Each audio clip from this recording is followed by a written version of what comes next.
Paris, c'est la ville des amoureux, la ville de la bohème, le décor idéal pour les amants. Sous le ciel de Paris s'envole une chanson. Ici, on joue la comédie de la vie. Du monde entier, on vient sceller son amour pour toujours. Sur les ponts, sur les quais de la Seine, dans tous les paysages de la ville lumière.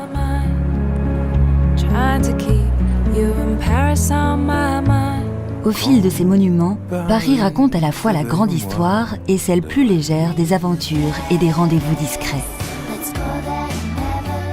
Les artistes du monde entier ne s'y sont pas trompés et il n'existe pas de ville plus chantée pour la romance. Ella Fitzgerald, Yves Montand et Édith Piaf hier, Lana Del Rey et bien d'autres aujourd'hui n'ont pas fini de chanter l'amour et Paris. La romance de Paris qui met au cœur des amoureux un peu de rêve et de ciel bleu.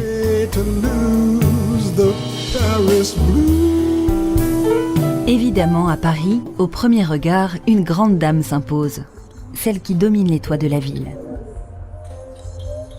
Cette immense tour de fer a été construite en 1889 pour l'Exposition universelle de Paris qui célébrait le premier centenaire de la Révolution française. Il était prévu qu'elle soit démontée 20 ans après sa construction. Elle est encore aujourd'hui le monument payant le plus visité au monde. Au fil des ans, la Tour Eiffel est devenue le symbole de la France, mais aussi une icône glamour et branchée dont se sont emparés les créateurs de mode. Du haut de ses 324 mètres, elle est incontournable pour observer la ville et elle est aussi une place de choix pour les demandes en mariage ou les lunes de miel. C'est notre lune de miel. Yes. On ne pouvait pas faire mieux. Yes. On aime l'art, l'architecture, le romantisme, la beauté, la douceur. Et c'est ici qu'on trouve tout ça.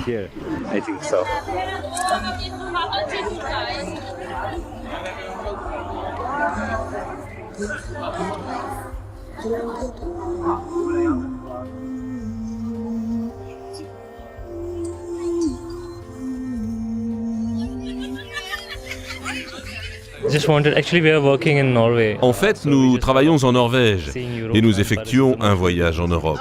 Paris est la plus belle des villes et nous sommes vraiment heureux de la visiter. Il y a tous ces monuments célèbres, la Tour Eiffel, le musée du Louvre, et puis c'est la cité de la romance. C'est vraiment formidable.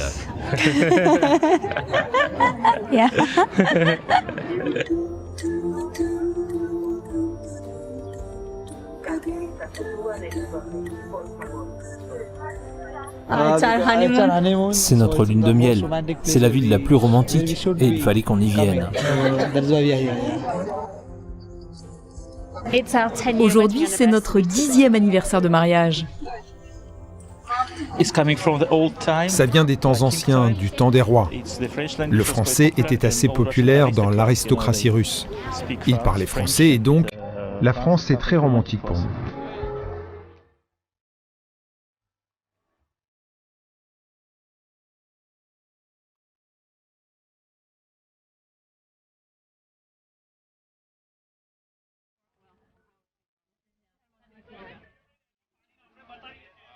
Ils viennent célébrer le fait d'être sur Paris. Déjà, ça leur fait plaisir de boire une coupe de champagne au sommet de la Tour Eiffel.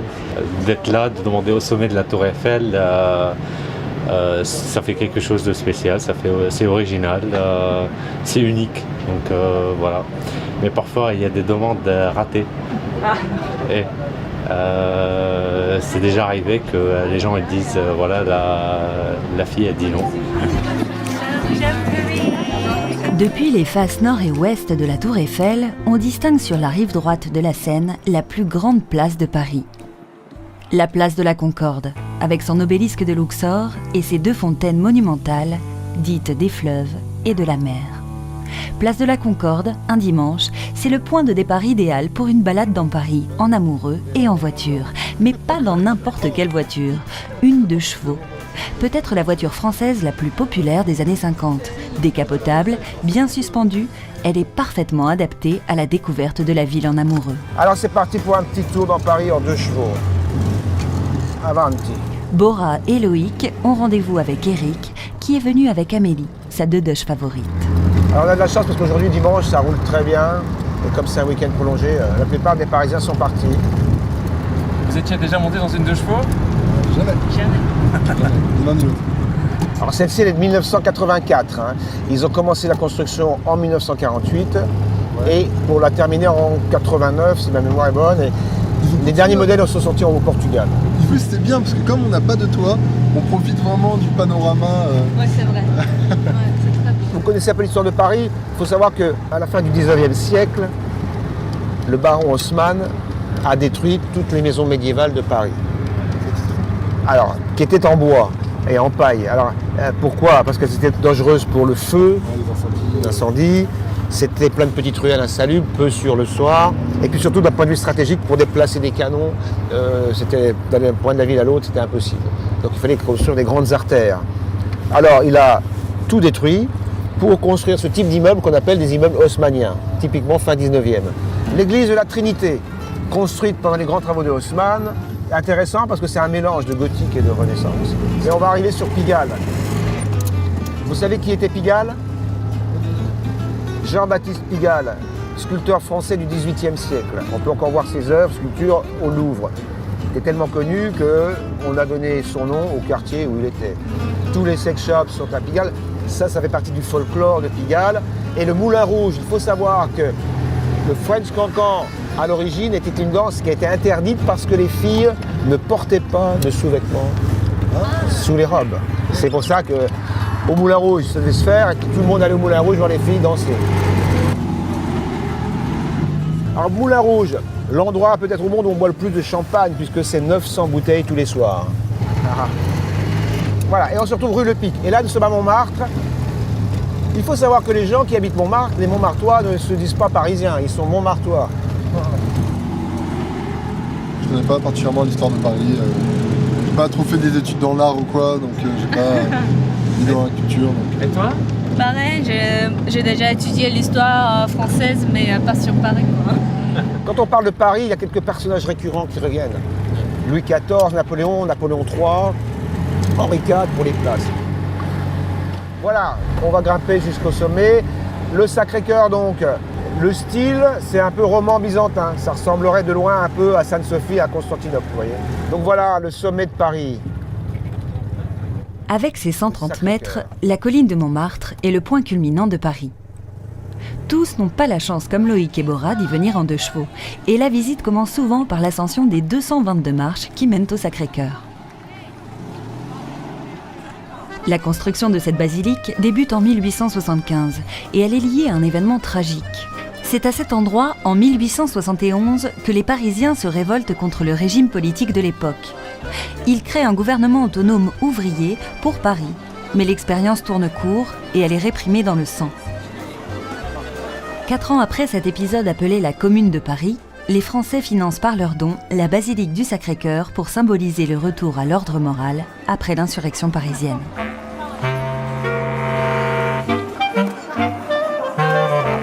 Aujourd'hui, on est loin des troubles de la Commune.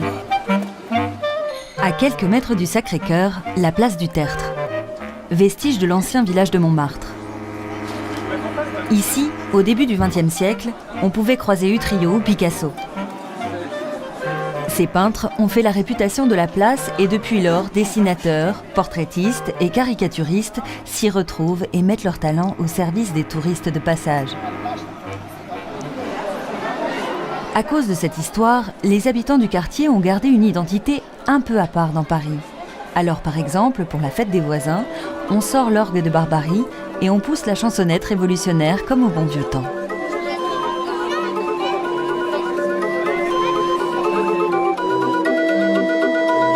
Écoutez la chanson bien douce qui ne pleure que pour vous plaire.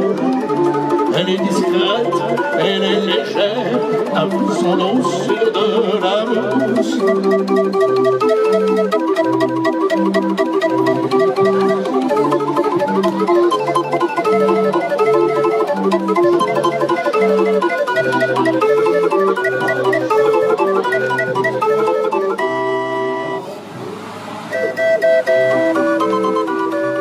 Montmartre, quartier des artistes et de la vie de Bohème. Voilà le thème choisi par Élise Leclerc et Kathleen Aignan pour leur balade littéraire. Le principe est simple. Elles ont sélectionné des textes qui mettent en scène le quartier et elles nous emmènent sur les lieux de l'action. Le parcours commence place des Abbesses, devant le mur des Je t'aime. Si vous regardez bien, vous allez trouver la phrase « Je t'aime » écrite en 311 écritures différentes. C'est une œuvre récente, qui remonte à l'an 2000, de 2 artistes et qui est un monument extrêmement photographié aujourd'hui. D'autres volontaires ? Les gens s'amusent en général à repérer leur langue native et se font bien sûr photographier à cet endroit.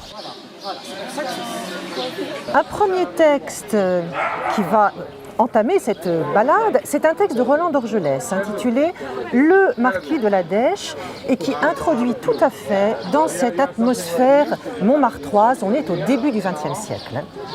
Montmartre, à cette époque, avant la Grande Guerre, était le plus séduisant des villages. Rien n'y manquait.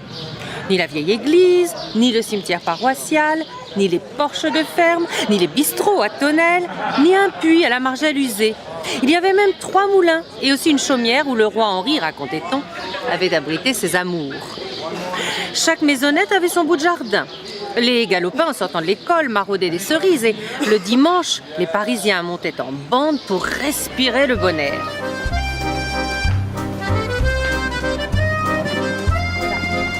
Ici, la maison Collignon, que les amoureux de cinéma vont bien sûr reconnaître.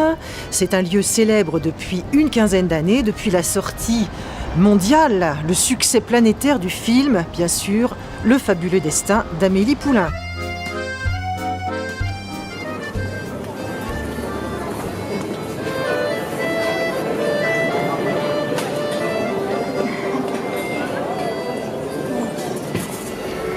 Alors, nous sommes ici au bateau Lavoir, un lieu emblématique de Montmartre. C'est d'abord un atelier d'artistes, car il y avait ici beaucoup de peintres. Le plus célèbre d'entre eux, bien évidemment, Pablo Picasso, qui a peint ici le tableau qui a jeté les bases du cubisme, Les Demoiselles d'Avignon. À l'angle de la rue Saint-Vincent, apparaissait une maisonnette aux fenêtres d'assommoir d'où s'échappaient des bouffées de chansons. C'était le Lapin à Gilles. On trouvait là des peintres, des poètes, des journalistes en herbe, des humoristes à 100 sous le quart de page, quelques fils de notaires qui commençaient leur droit, et pour faire nombre, toute une figuration de rapins moins pressés de devenir artistes que de s'en donner le genre. Le Lapin à Gilles, c'est la dernière étape de la balade littéraire de Kathleen et Élise. Le public du cabaret a changé. Les Picasso, Bruant, Braque, Modigliani ou Apollinaire ne viennent plus se réchauffer autour de la cerise à l'eau de vie. Cependant, il y a toujours une bonne ambiance et on y partage encore les refrains célèbres de la chanson française. Tous les soirs, on allume le phare et puis on part à la chanson française qui va du XVe siècle à nos jours, et les auteurs-compositeurs qui chantent leurs chansons eux-mêmes. On fait chanter les gens, il y a une ambiance, une atmosphère spéciale. Et les yeux, et le cou, et le bec, et la tête, et la tête, et la tête.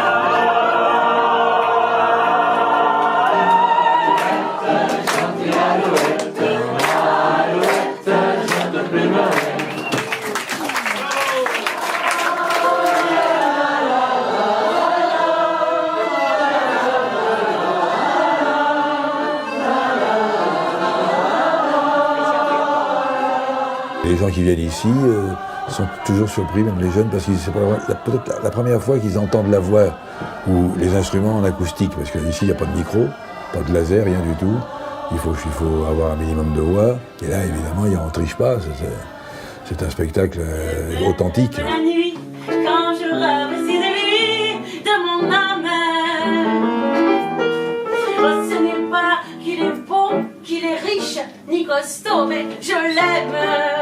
C'est idiot, il me fout des coups, il me prend mes sous. Je suis à bout, mais malgré tout, que voulez-vous?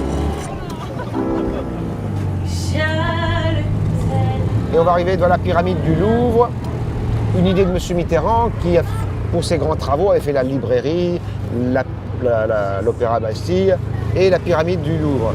L'architecte est un Américain d'origine chinoise, Pi, et l'idée de cette pyramide en verre, c'est que la lumière pénètre dans le bâtiment comme la culture de votre tête. C'est ça l'idée. C'était un contraste entre moderne et ancien qui a choqué énormément les gens.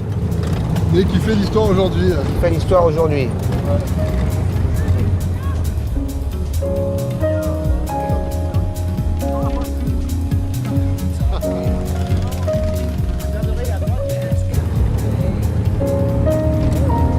Le pont des Arts à droite pour les amoureux.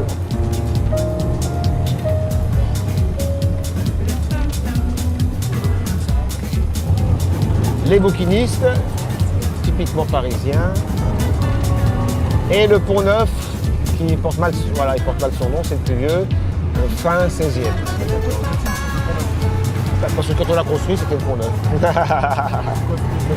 Voilà, regardez là, ça c'est Saint-Sulpice, où s'est marié Victor Hugo. Ils ont mis plus d'un siècle pour la faire, et ils ne l'ont jamais vraiment terminé. Moi j'aime bien, elle a un côté latin, quelque chose de... On se croirait... On ne ferait pas à Paris, voilà. Je vais pouvoir klaxonner.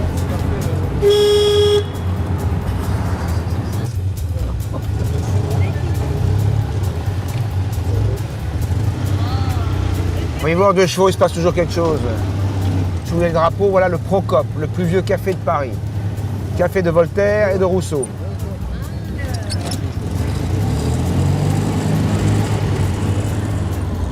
On va passer devant l'Assemblée nationale et on rejoindra la Concorde. Mais j'espère que ça vous a plu. Ouais, super. Mais c'est comme je suis en train de voyager dans l'histoire et tout. En plus, c'est dans la voiture de chevaux.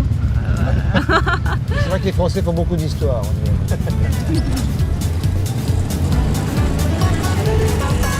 Et voilà, bonne continuation. Au revoir. Merci beaucoup. Au revoir. Enjoy Paris.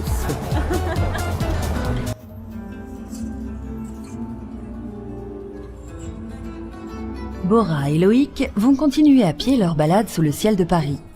Les amoureux d'aujourd'hui arpentent les grands boulevards aux enseignes prestigieuses, mais la ville a aussi vécu des heures plus difficiles. À la fin des années 40, par exemple, le quotidien des Parisiens est fait de restrictions. C'est dans ce cadre de l'après-guerre que la photographie humaniste s'épanouit. C'est une période qu'a bien connue Jean-Claude Gontran.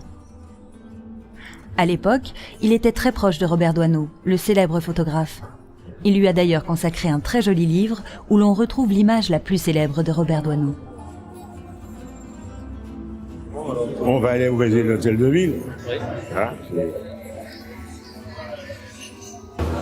C'est une image qui a été faite en 1950 d'abord, parce qu'à Paris, les amoureux s'embrassaient, ce qui semblait très bizarre aux USA. Donc on lui a demandé effectivement de concrétiser un peu cette idée. Et Raphaud a demandé à Robert, qui connaissait bien la rue, de faire ça. Lequel s'est un peu arraché les cheveux parce qu'il s'est dit photographier des gens en train de s'embrasser, c'est pas du tout mon truc. Il y avait beaucoup de pudeur chez Robert Doisneau.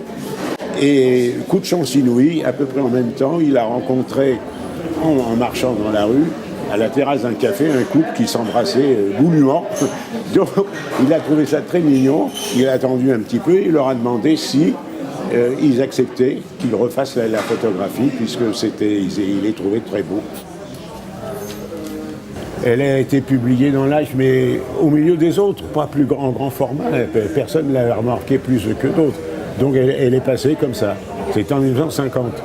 Et ça n'est qu'en 1986 que Victor Frances, qui dirigeait les éditions du Désastre à l'époque, en a fait un poster parmi d'autres posters. Et pourquoi? On ne sait pas. En 86, il en a tiré 400 000 d'un coup. Ah non, mais c'était le record, un record battu, 400 000 en 86, 36 ans après. Hein, oui, la vie d'une photo, on ne sait jamais comment elle va évoluer. Hein. Je dirais Deuxième Guerre mondiale. C'est romantique. Oui. C'est vraiment l'image de l'amour et de la passion. La démonstration de l'amour. Oui, je pense que c'est bien une ville romantique. On fait comme sur l'image? Allez, viens. Quel dégonflé. Vous voulez qu'on s'embrasse? Ça réussit ça. Ah, c'est pas? Je sais pas, hein.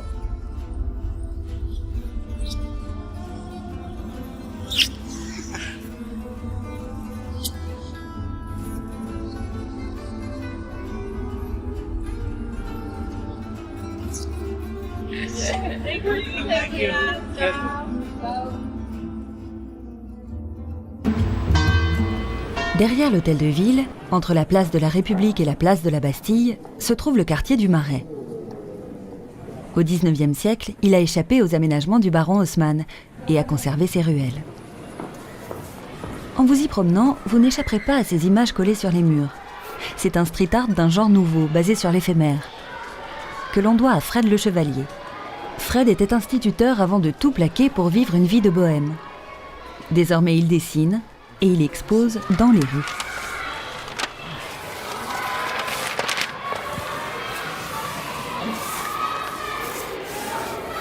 Alors aujourd'hui, on reste dans des thèmes récurrents, toujours en écho à ce que j'ai collé en premier dans cette rue. C'est une série de personnages dont je m'étais servi pour une exposition et un livre, qui sont des couples, des duos face à face, qui se regardent et qui sont toujours illustrés par la même phrase, qui est « L'amour n'est jamais sale ». C'est une série de dessins autour du rapport amoureux que j'avais commencé avec une action pour l'association ACT UP, où ils demandaient de faire des dessins autour du thème de l'homophobie. J'ai pas envie d'avoir un discours forcément moralisateur ou agressif ou provocateur.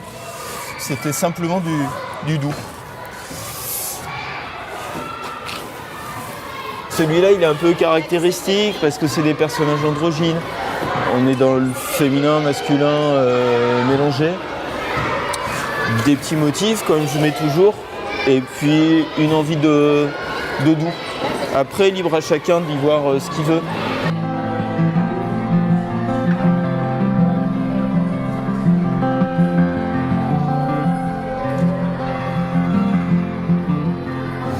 Je crois que c'est un peu toujours le même mouvement, c'est des personnages qui vont aller au-delà des difficultés, qui vont être dans une recherche d'envol ou de légèreté. Donc c'est forcément ma vie, mes émotions, passées ou pas. Moi j'ai une culture, punk rock, punk hardcore. Je suis aussi influencé par Alexandre Dumas et les gravures de Gustave Doré, donc c'est un bric-à-brac. Mais je suis attaché à l'idée de liberté, de faire les choses soi-même, j'essaie de suivre un chemin, voilà.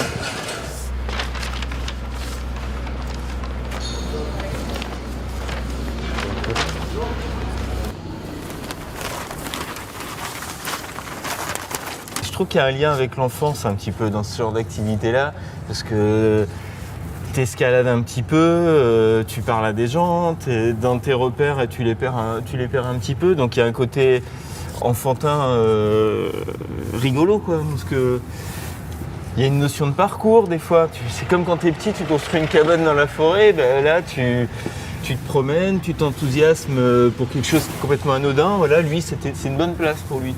Il marche bien, c'est pas prévu. Donc il y a un côté ludique. Il y a une douceur et une violence dans Paris, c'est un mélange. Je crois que mes dessins ont du sens aussi de coller des choses douces, parce que c'est une ville qui est rapide. Les touristes ou les étrangers disent « ah, c'est romantique, c'est doux, c'est lumineux ». Moi, des fois, je la trouve sale et je la trouve agressive. Donc j'ai un rapport ambigu à Paris, mais comme tous les Parisiens, je crois. Je t'aimais, je t'aime, je t'aimerai. Paris se conjugue sur plusieurs temps. Du présent branché du quartier du Marais à l'imparfait désuet des Puces de Saint-Ouen, il y a bien plus qu'un trajet compliqué en métropolitain. C'est simplement un monde différent tout au nord, de l'autre côté du périphérique. Les dessins branchés de Fred ne trouveraient pas de mur où s'accrocher dans ce dédale de baraques où l'on trouve à peu près tout. D'ailleurs, ils sont probablement un peu trop modernes pour l'endroit. Ici, le goût dominant, c'est plutôt le kitsch absolu. Et l'endroit où cela semble évident, c'est chez Louisette, la dernière guinguette populaire de Paris.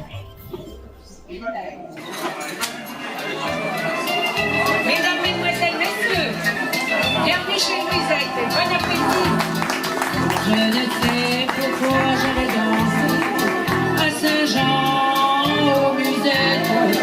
Quand un gars m'a pris un baiser, j'ai frissonné, j'étais agitée.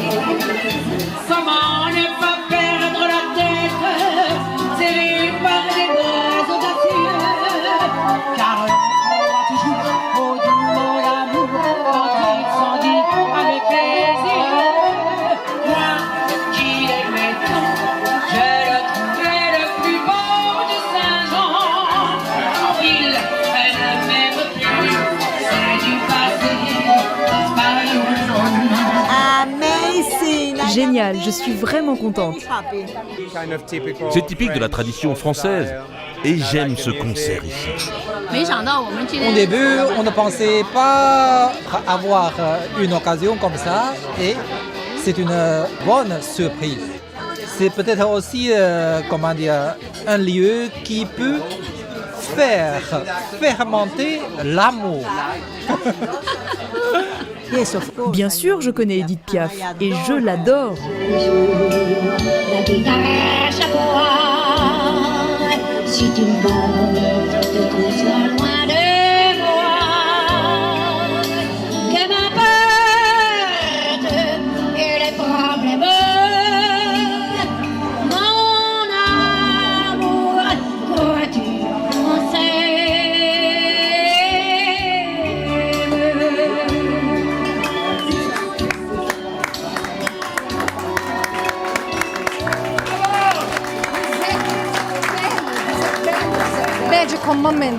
Un moment magique, cette dame est hors concours.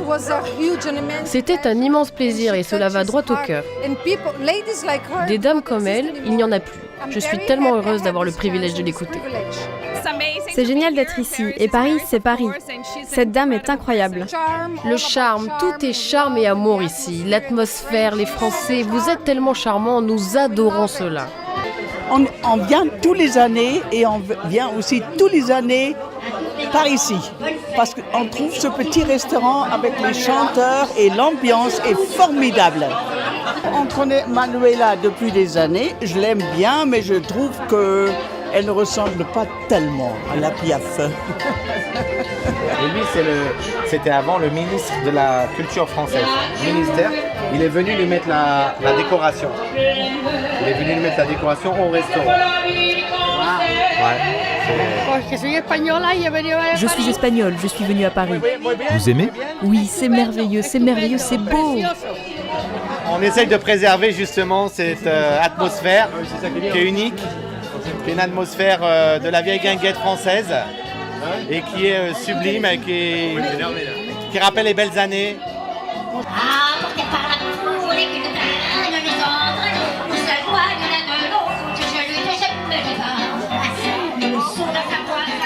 La Môme Piaf est toujours une icône populaire de Paris, mais il y a bien d'autres figures qui incarnent la gouaille parisienne.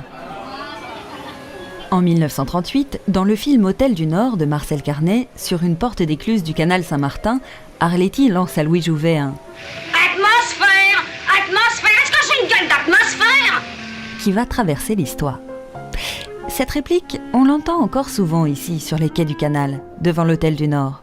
Pourtant, Marcel Carnet avait fait reconstituer l'écluse, l'hôtel et un peu du quartier dans un studio, mais cela importe peu aux Parisiens et aux touristes qui viennent dans cet endroit devenu légendaire. La réplique d'Arletty sur le pont, juste à côté, atmosphère, est-ce que j'ai une gueule d'atmosphère? C'est ce qui a fait aujourd'hui, c'est ce qui reste en tout cas aujourd'hui du film de l'Hôtel du Nord. On est dans un quartier qui est agréable, avec le canal, c'est forcément, surtout quand il fait beau comme aujourd'hui, un endroit très sympathique pour se promener, et puis le lieu est beau, donc ça attire beaucoup de monde. Alors, nous sommes de Montréal au Québec et nous avons choisi l'Hôtel du Nord parce que, c'est un hôtel mythique dans un film mythique dont monsieur connaît l'histoire par cœur. Ça fait partie de ma culture cinématographique depuis que je suis tout jeune, que je connais l'Hôtel du Nord.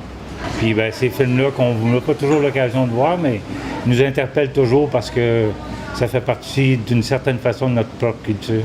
Quand on vient à Paris, c'est tout ça que ça évoque, l'histoire avec un grand H de cette belle ville. Moi, ça fait plusieurs fois que j'y viens, mais c'est la première fois que j'y viens avec mon prince charmant. Ma calèche est ici, tout de suite à côté. J'y suis venue à plusieurs reprises, seule ou en groupe, mais là, ce qu'on souhaite faire cette fois-ci, c'est de vivre ça en amoureux et faire le Paris des Parisiens, en fait.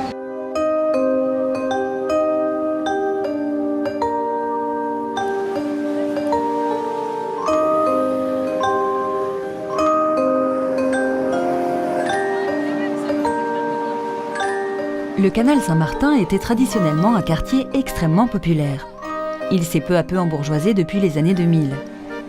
Aujourd'hui, le bord du canal est fréquenté par la jeunesse parisienne.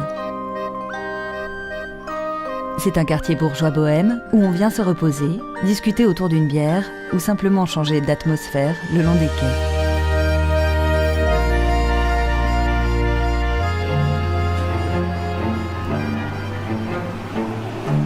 Cap à l'ouest, toujours sur la rive droite de la Seine, au cœur des beaux quartiers. C'est l'un des lieux emblématiques de Paris, l'Opéra Garnier, du nom de son architecte. En 1858, l'empereur Napoléon III décide la construction d'un nouvel opéra à Paris. Le préfet Haussmann choisit une place étroite du 9e arrondissement. Pas de place pour des jardins alentours, alors les promeneurs font halte sur les marches. Comme aujourd'hui encore.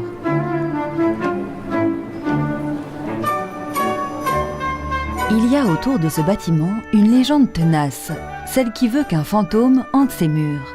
Et comme souvent, la légende est née d'une histoire d'amour, et d'un fait bien réel. Le 20 mai 1896, la rupture d'un contrepoids provoque la chute de l'immense lustre de 8 tonnes en pleine représentation du Faust de Gounod. Il y aura une victime, celle de la place numéro 13, dit la légende qui raconte aussi que c'est le fantôme de l'opéra qui a fait chuter le lustre.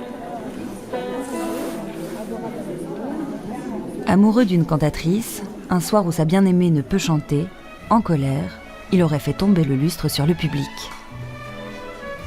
Alors aujourd'hui encore, pour les représentations, le fantôme de l'opéra quitte les sous-sols et la machinerie pour monter jusqu'à sa loge, celle qui lui est réservée. Les visiteurs espèrent toujours l'apercevoir, mais jusque-là, il reste invisible, au milieu des dorures de cette luxueuse salle à l'italienne de près de 2000 places.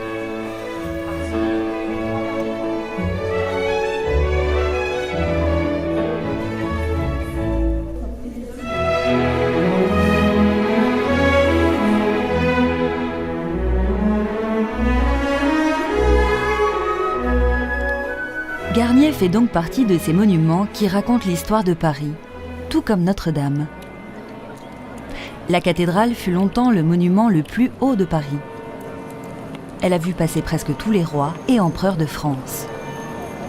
Elle accueille aujourd'hui plus de 20 millions de visiteurs par an, ce qui en fait le monument gratuit le plus visité de Paris et de toute l'Europe.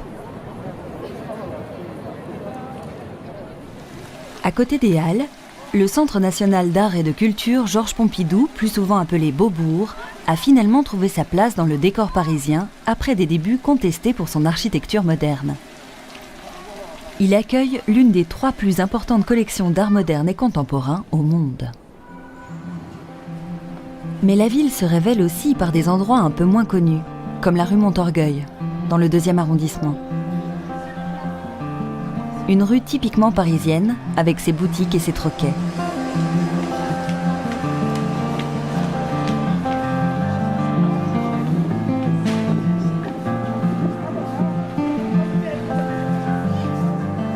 Mais en France, il n'y a pas de rue agréable sans un commerce dédié à la gourmandise.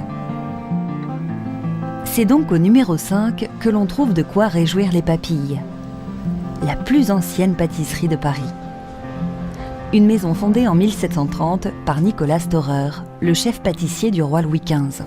Alors l'intérieur de la boutique date du 19e siècle, c'est-à-dire que tous ces décors ont été faits par un peintre qui était un grand prix de Rome, qui s'appelle Paul Baudry.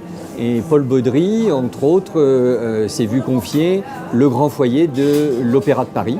C'est lui qui l'a réalisé.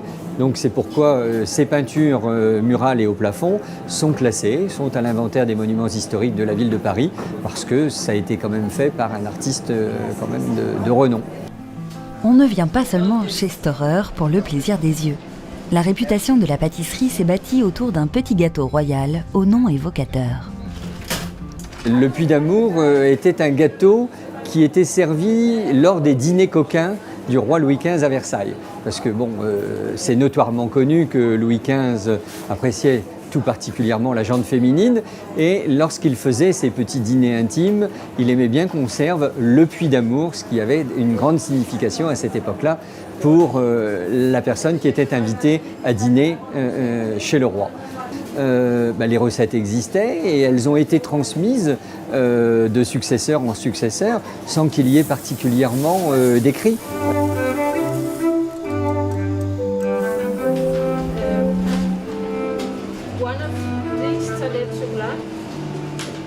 Vous avez des clients qui savent que chez Storer, on peut encore trouver le Puy d'Amour avec la crème pâtissière à l'intérieur, comme il était fait au départ.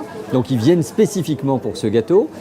D'autres clients ne connaissent pas et on leur raconte l'origine de ce gâteau. Ça fait partie des incontournables romantiques de Paris. On a des gens qui viennent des quatre coins du monde pour venir visiter notre musée, entre guillemets.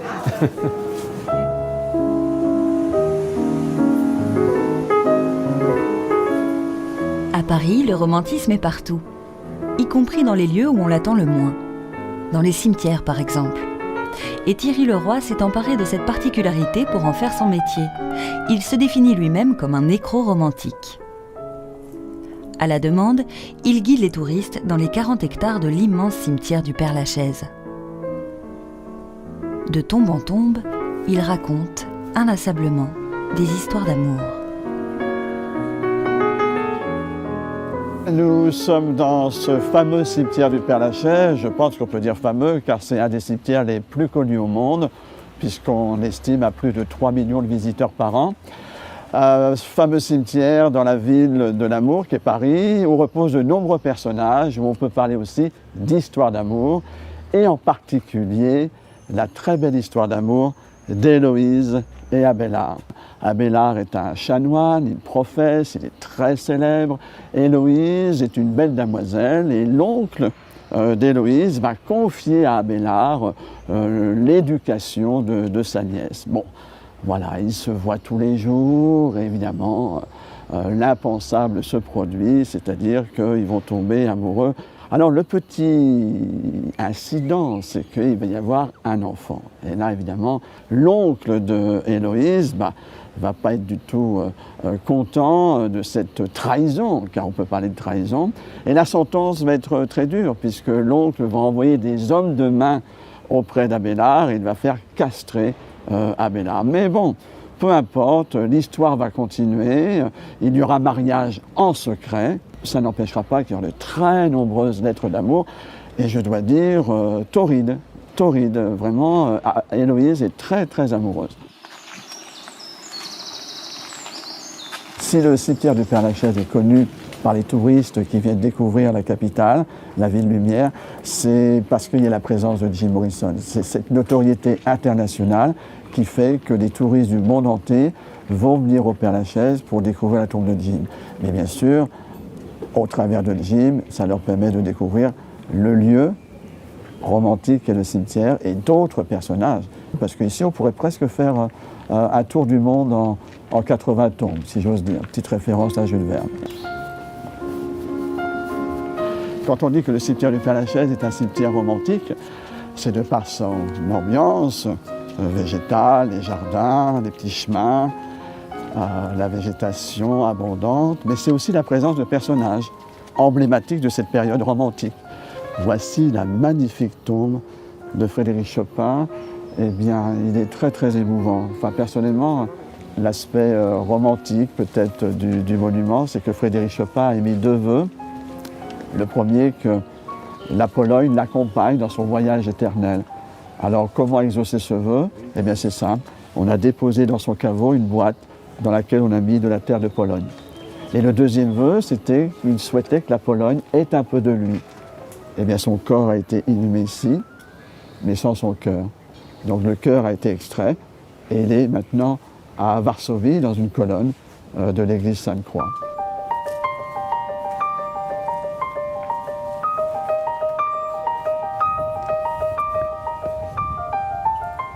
Ça fait une trentaine d'années que je m'y promène. Donc j'ai découvert ce lieu en débarquant à Paris, comme tout provincial, et j'ai décidé d'en faire mon métier, mais ça fait que 18 ans que j'exerce.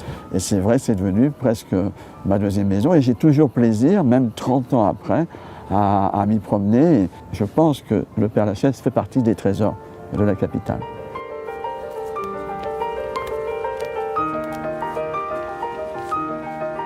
Édith Piaf a une notoriété mondiale. Voilà un personnage qui est encore dans la mémoire collective. Alors le monument funéraire, bien sûr, est d'une très grande sobriété. Elle repose avec son papa et elle repose avec son dernier mari, Théophanie Lambroucas. Et puis de l'autre côté, le seul enfant qu'Édith Piaf va avoir. Et elle va prénommer cet enfant Marcel, n'imaginant pas à l'époque que son plus grand amour se prénommera aussi Marcel. Et c'est le fameux boxeur Marcel Cerdan. Plus loin, Thierry nous emmène vers une autre tombe qui attire systématiquement l'attention des passants. C'est celle de Victor Noir, un journaliste assassiné par un cousin de Napoléon III. Sur sa tombe, un gisant sculpté par Jules Dalou qui connaît un succès qui ne se dément pas. Nous sommes dans l'anecdote, dans le rituel. La partie patinée, eh bien, si elle est patinée, c'est que forcément elle est touchée. Et donc on dit que ces demoiselles touchant ce gisant, eh bien, on lui donne des vertus de fertilité. Ce qui est émouvant, c'est que de temps en temps, il y a des hommages qui sont déposés dans le chapeau. Alors le plus bel hommage que j'ai vu, c'est une petite paire de chaussons de bébé. Et sur la semelle avait été écrit « On l'a appelé Victor ». Au Père-Lachaise, c'est sûr, on ne regrette pas d'être venu. Mais quand même, on ne peut pas imaginer une balade en amoureux à Paris sans remonter les Champs-Élysées. C'est un petit paradis du luxe. Ici on rêve, où on se prend en photo devant les vitrines prestigieuses.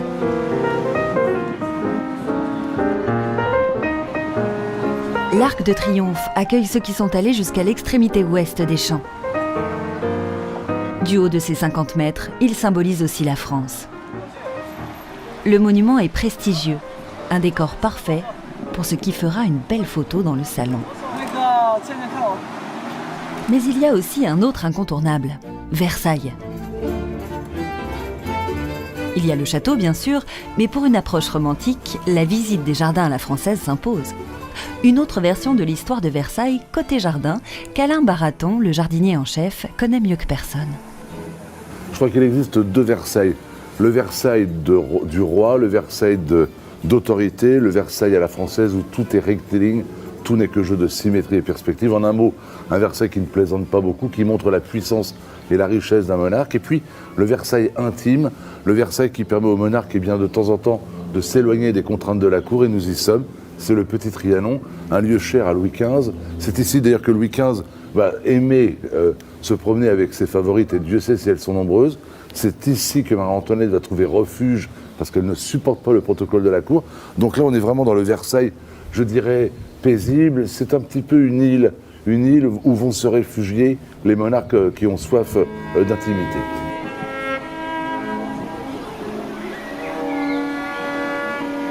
Alors, le bâtiment, le Petit Trianon, date de Louis XV. Il fut construit sur proposition de Madame de Pompadour pour Louis XV. Donc c'est un charmant petit bâtiment que je trouve personnellement exquis. Et le Temple de l'Amour, lui, et le jardin qui entoure, est demandé par Marie-Antoinette, qui veut vraiment s'échapper du château.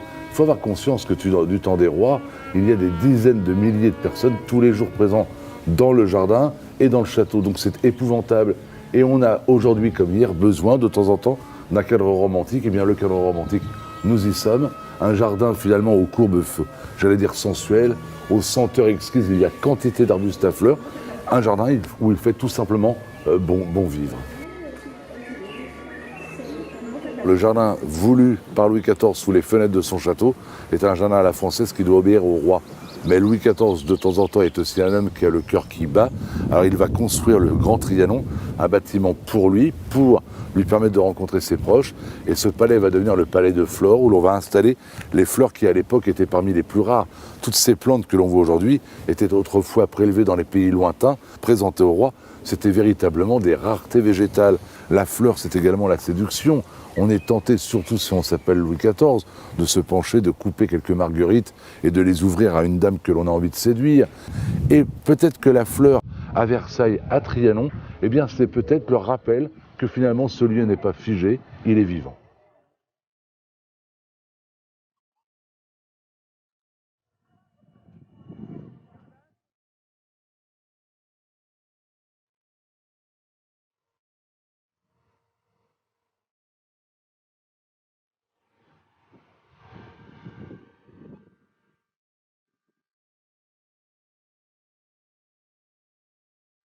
Retour en ville sur les quais de la Seine. Au port de la Râpée, on s'est mis sur son 31. On s'est donné rendez-vous, la soirée se prépare. Merci. Une réservation, Bichon, nuit, numéro 3. Vous êtes en cabine 9 et votre table sera également la numéro 9. D'accord ? Les maîtres d'hôtel seront présents à compter de... On a beaucoup de personnes qui viennent séjourner, parfois une journée, une nuit, ou 2 jours, 2 nuits, tout dépend. Et c'est fort agréable, bien sûr, c'est un dépaysement, puisqu'on est sur un bateau. Le principe est tout à fait simple. Une croisière d'une nuit ou 2 sur la Seine, en amoureux.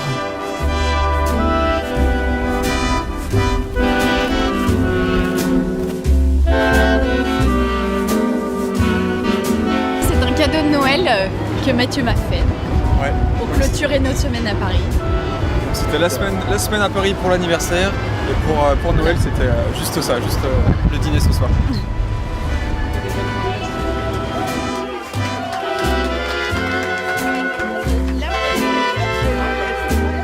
Passer sous le pont des Arts, un privilège pour les voyageurs. Une habitude pour Michel et Marie. Ils apprécient encore, et pour cause. Eux aussi sont amoureux. On s'est connus le 1er mai 68. On a fondé une famille, on a 2 enfants et on est 6 fois grands-parents. C'était un vrai coup de foudre. Des coups de foudre ou des déclarations, ici, c'est tous les jours et particulièrement au pied de la Grande Dame.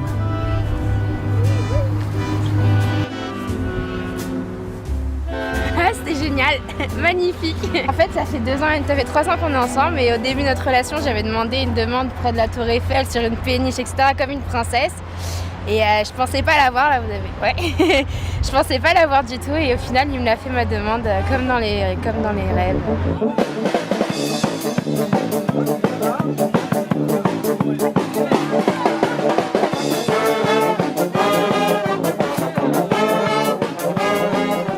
Alors voilà, à Paris, on peut passer la nuit sur un bateau, on peut aussi aller au Moulin Rouge, aux Folies Bergères, ou encore rejoindre les petits groupes improvisés qui s'éclatent sur les bords de Seine au son des trombones et des trompettes.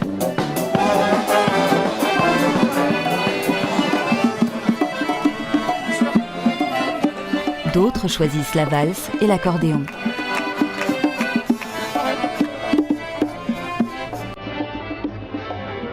Et pendant tout ce temps, comme dit la chanson de Jacques Prévert, la Seine a de la chance, elle se la coule douce.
La Seine a de la chance, elle n'a pas de soucis. Elle se la coule douce, le jour comme la nuit. Et elle sort de sa source, tout doucement, sans bruit, sans sortir de son lit, et sans se faire de mousse. Elle s'en va vers la mer, en passant par Paris. La Seine a de la chance, elle n'a pas de soucis. Et quand elle se promène tout au long de ses quais avec sa belle robe verte et ses lumières dorées, Notre-Dame jalouse, immobile et sévère, du haut de toutes ses pierres, la regarde de travers. Mais la Seine s'en balance, elle n'a pas de soucis. Elle se la coule douce, le jour comme la nuit, et s'en va vers le Havre, et s'en va vers la mer, en passant comme un rêve, au milieu des mystères, des misères de Paris.